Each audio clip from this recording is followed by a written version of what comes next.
Hello అండి. రవ్వ లడ్డు చేసుకోవడానికి కావాల్సిన ఇంగ్రీడియంట్స్ చూసేద్దామా? ఫస్ట్ డ్రై ఫ్రూట్స్, నెయ్యి, బొంబాయి రవ్వ, కొబ్బరి పొడి, తర్వాత చక్కెర. నెక్స్ట్ ప్రాసెస్ చూసేద్దామా? ఫస్ట్ స్టవ్ ఆన్ చేసుకొని బాండి పెట్టుకోండి. ఫస్ట్ నెయ్యి వేసుకోండి. హీట్ అయ్యాక డ్రై ఫ్రూట్స్ వేసుకోండి. తర్వాత ఫ్రై చేసుకోవాలి. డ్రై ఫ్రూట్స్ ఫ్రై అయ్యాక బొంబాయి రవ్వ వేసుకోండి. బొంబాయి రవ్వ రోస్ట్ చేసుకోండి. తర్వాత కొబ్బరి పొడి వేసుకోండి. అన్ని ఇంగ్రీడియంట్స్ రోస్ట్ అయ్యాక ఒక బౌల్లోకి ట్రాన్స్ఫర్ చేసుకోండి.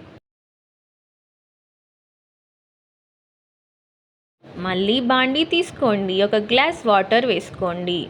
తర్వాత పాకానికి చక్కెర వేసుకోండి. తీగ పాకం వచ్చాక పక్కన పెట్టుకున్న రోస్టెడ్ రవ్వని పానకంలో వేసేయండి. తర్వాత మిక్స్ చేయండి. కొంచెం చల్లారాక ఉండలుగా చుట్టుకోండి. టేస్టీ రవ్వ లడ్డు రెడీ.